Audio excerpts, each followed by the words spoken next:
Hello everybody, welcome back to Let's Iron Man Super Meat Boy. Today we're going to do Dark Hell, starting with 420X. This first screen and the second one right here are the main culprits of the death count in this chapter. I seem to have immense trouble trying to get through those two rooms. The rest of the level is a really simple one, but because of those first two rooms, I just had to do this level first. I mean, what I perceive to be hard and the levels I die most in might not always be the same, but they certainly are here. Then we're gonna go for Thistle, a very twisted level indeed. I never found a very good strategy for this, except for sliding down the wall at the very start. Like I mentioned in the Light World video, there just doesn't seem to be a very good way to clear this latter half after the saw blade falling down. Aside from 420X, this was the level that killed me the most. It's really tough for me.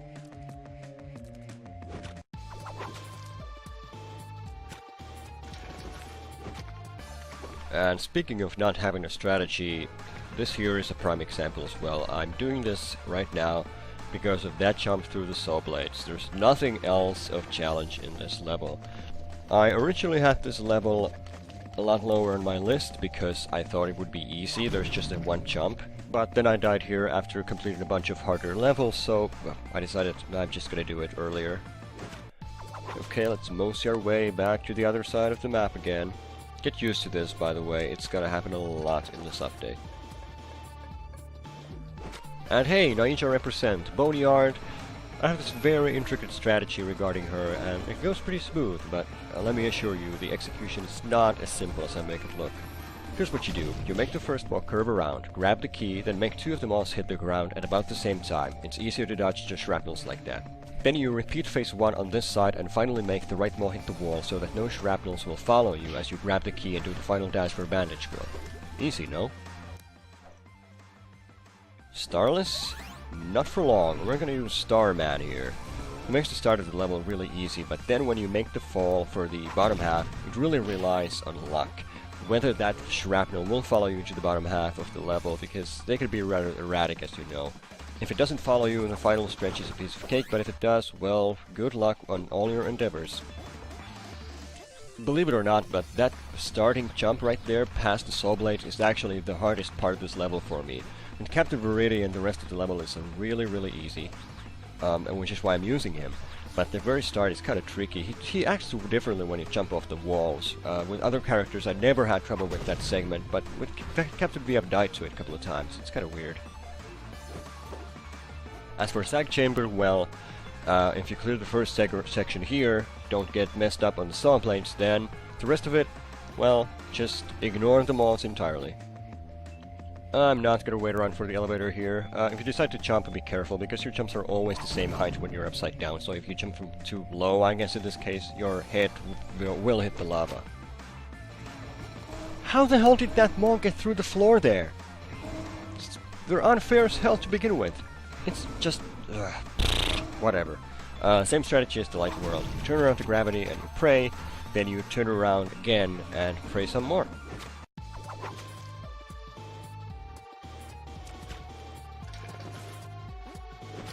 For Old Scratch, well, here you really need to remember that the lasers can only follow you at the pace you go yourself, so at the very end where you have this long stretch, if you do these tiny jumps to Bandage Girl, the laser will never catch up with you, but your jumps have to be minute. If you jump too high, the laser will go higher as well, and as you fall down, you will die. So be careful.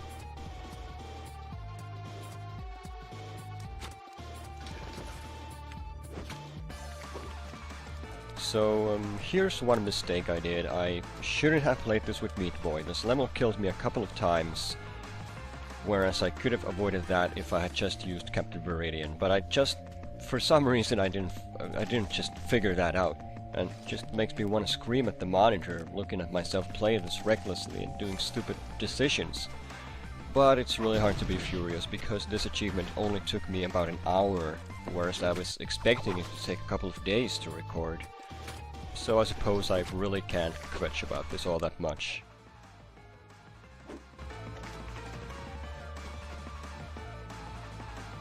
if you're quick on your feet, you can actually make that jump through the saw blade before it comes down, but it's not like I'm willing to take that kind of chances at this juncture. This isn't a speed run, if anything it's the opposite of that.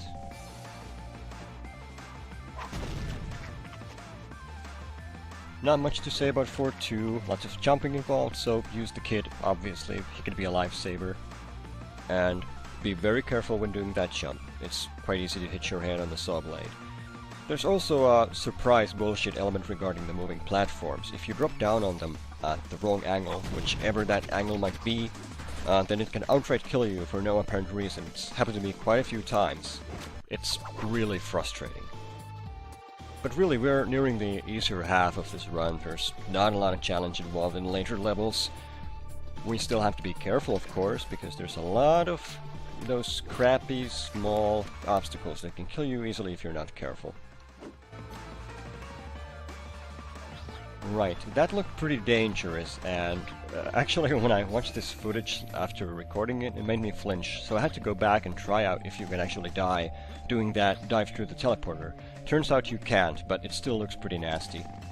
But if there's one thing I've learned from doing these runs, it's that there are plenty of ways to die I never even knew existed before attempting these, and it's pretty soul-crushing to get your run ruined by something you never even knew was there. Yeah, that wasn't really even all that close. Just gave me a scare, that's all. As for Beholder, well, here I was torn between using Super Meat Boy and V, but in the end I ended up with Meat Boy because of the key right there. If you decide to use Captain Viridian, well, obviously you turn around the gravity and you grab the key on your way up. And you go to the other side and just repeat the process, but getting that key is kind of tricky because you have to be really careful when you turn around the gravity. That lava is surprisingly close, and Captain V's hitbox, as all hitboxes in the game, are kind of iffy, so it's not exactly the best strategy to use here. What are you doing? We just did this level like 5 seconds ago? That's what I thought. Billy Boy, you broke me so many times, Billy Boy. It's my turn to break you, you son of a bitch. This was actually the first level I beat in Dark Hell, because my friend sent me this screenshot called Fuck You Billy Boy or something, where he had beat every other level with A+, except for this one, which he hadn't beat at all. So I just had to do it first to fuck with his head for a bit. If you're watching this, I'm sorry, buddy. But really, the final stretch of the level that used to give me so much trouble with Meat Boy is rendered completely harmless with Captain Viridian. It's not so much a question of precision, so much as timing and patience.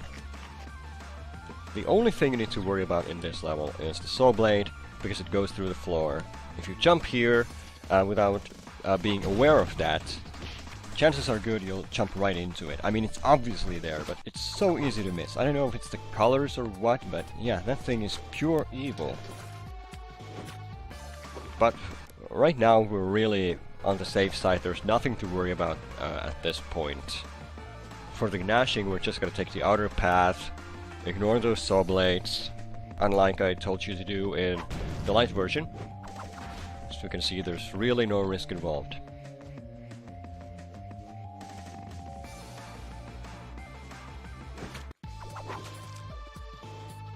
That leaves us with 3 more levels, and probably isn't a big surprise who I'm going to use for 5-3X.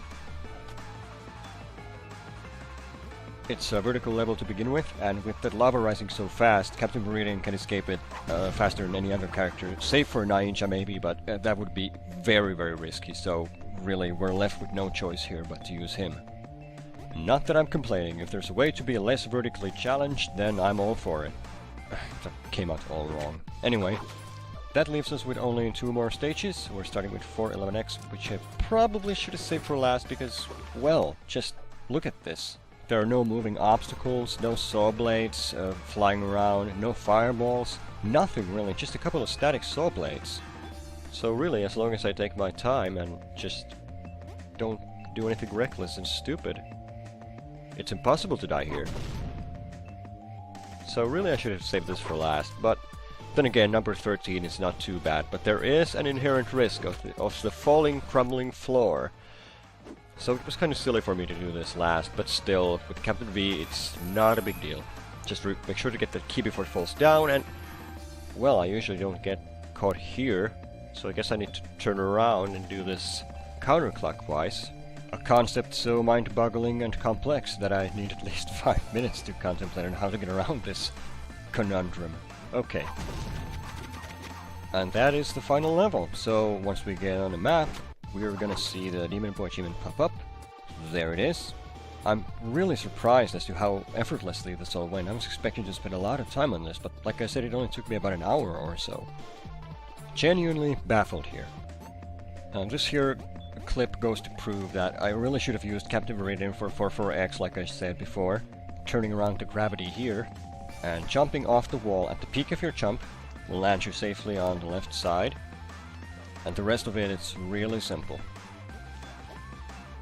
You don't even have to worry about making that tricky jump at the end, which in itself makes him the character of choice for this level, really. And that just about wraps things up. So I'll see you next time in Rapture.